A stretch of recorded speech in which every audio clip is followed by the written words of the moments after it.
Susie Homemaker, and today we're going to be making salad dressing. We are going to make feta cheese salad dressing. And if your brain is saying feta cheese salad dressing, think about blue cheese or Roquefort salad dressings, but instead we're going to use feta.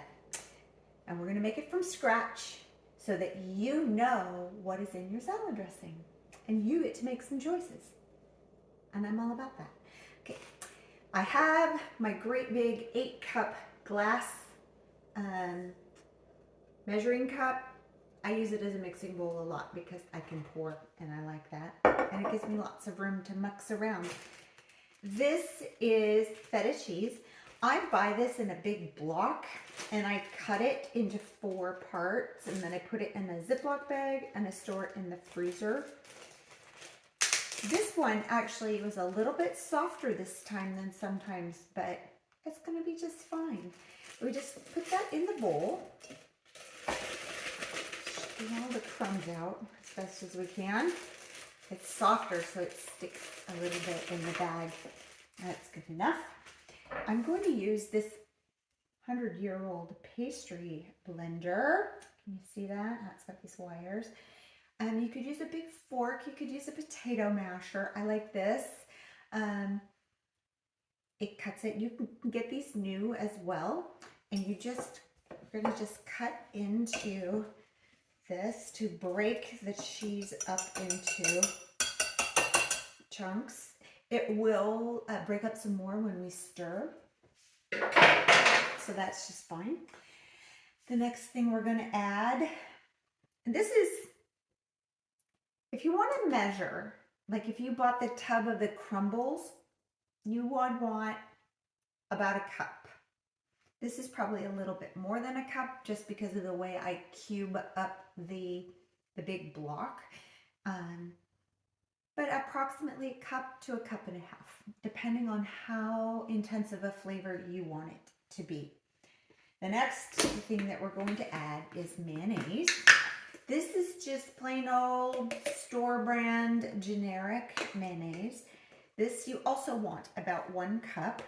I don't measure.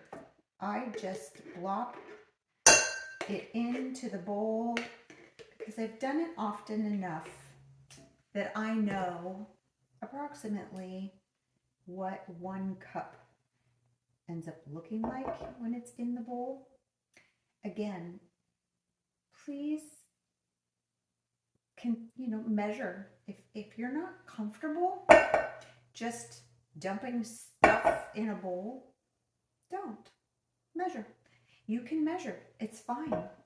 It's totally fine. All right. The next ingredient we're going to add is whole milk yogurt, plain, unsweetened. You can also use plain unsweetened Greek yogurt. You could also use just plain yogurt.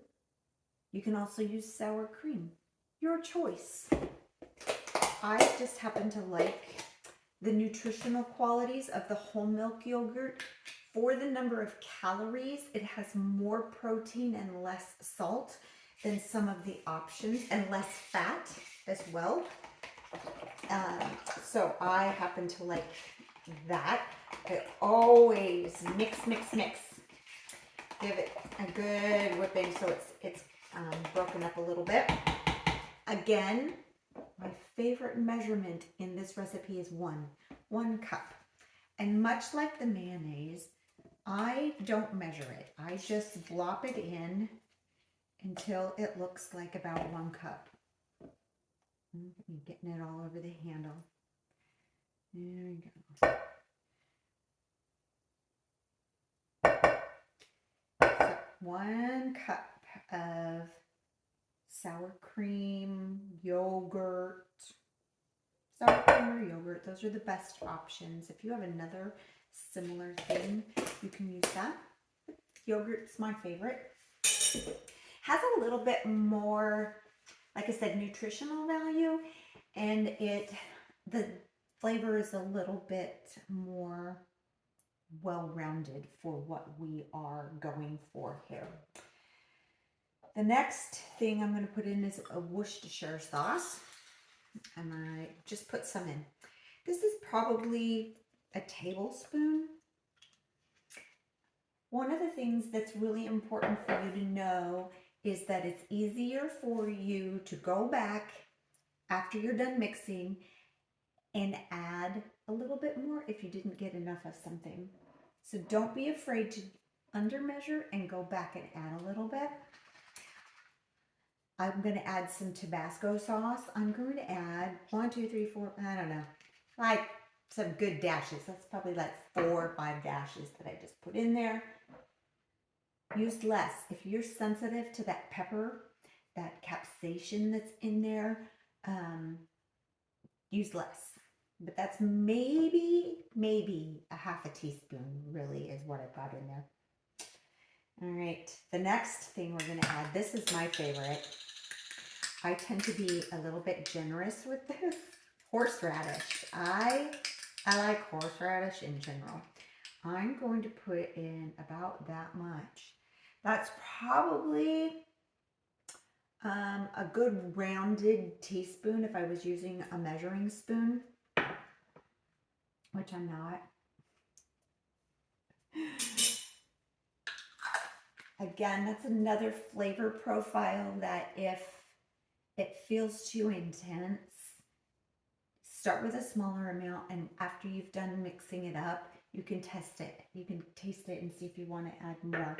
What's really beautiful about both the Tabasco and the horseradish as very strong flavors independently, when they're used as an ingredient, all of the other things, particularly these creamy things like the yogurt, the mayonnaise, and the cheese, they temper the sharpness of that flavor down.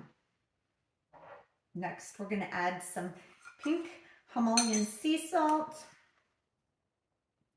This is probably a teaspoon and a half. All right. I'm going to add onion granule. If you don't have onion granule, that's fine. That's a tablespoon, maybe 2. You can use onion powder. You can use garlic granule or garlic powder. You could use both onion and garlic. I don't put garlic in my salad dressing because I'm allergic to garlic. One of the reasons that being able to make my own salad dressing is so important for me. Today, I am going to put in 2 different flavors in my green category. I always put something green into this salad dressing. Today, I'm going to give it a little bit more of a Mediterranean flavor. This is some sage. This is dried sage from a plant in my garden. And so I'm just going to take this handful, and it's already dried and partially crushed, but I'm going to hold it between my hands and just rub it and crush it some more. Just keep rubbing and crushing.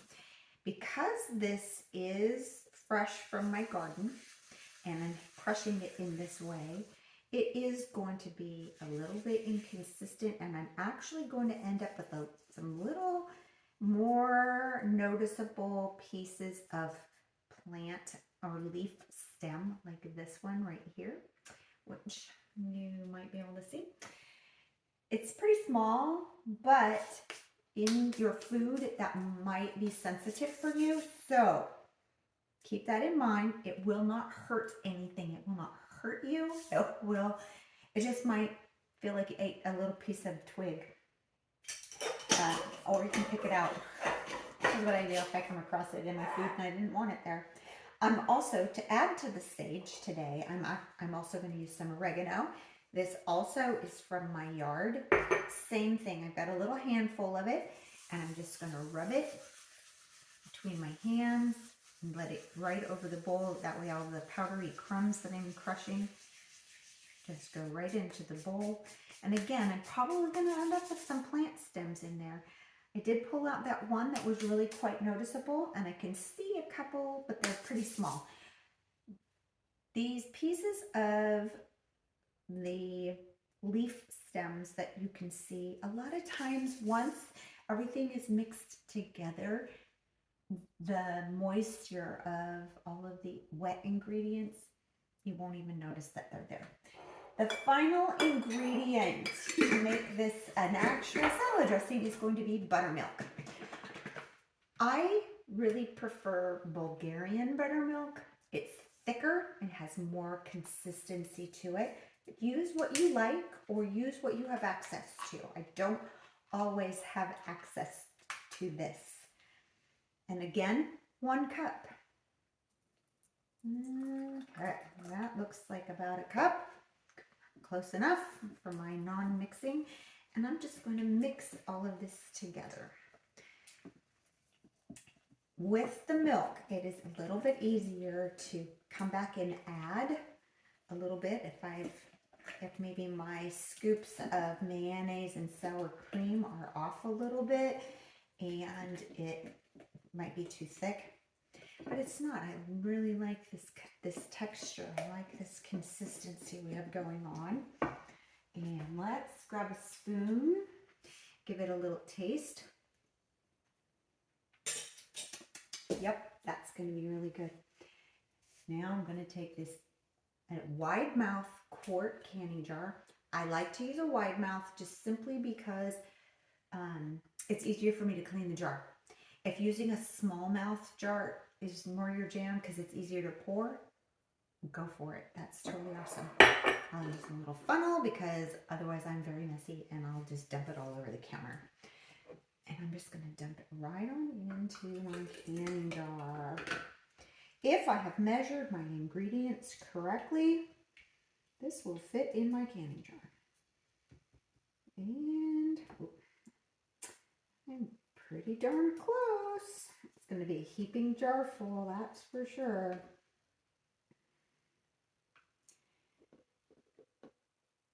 We really like this salad dressing. My husband has gotten a little spoiled and it is now his favorite salad dressing. We were traveling recently and one of the things we know my husband commented on during one of the meals was that when it was getting close to be time to get home, he said, it will be good to have our own salad dressing. So don't be surprised if you start making these things yourself, if you get a little bit spoiled by it. So there we have it. Let's see if I can lift the funnel out. I'll use my scraper. There we go. That's a very, very, very full jar. Okay, and then here's a nice lid. All right, this entire recording has taken me 13 minutes so far, and we're done. This is it. If you were to buy a whole quart of this salad dressing at the store, it would cost you a lot, right? So it's not expensive to make it yourself. And most of these ingredients are probably things that you already have on hand. I tend to have buttermilk. I cook with it quite a lot, but you might not. Feta cheese, I do buy my cheeses very specifically to make the salad dressing, but I buy the big block, I cut it up, and that makes it a little bit less expensive. But things like the mayonnaise and the seasonings, those are things that I have on hand anyway.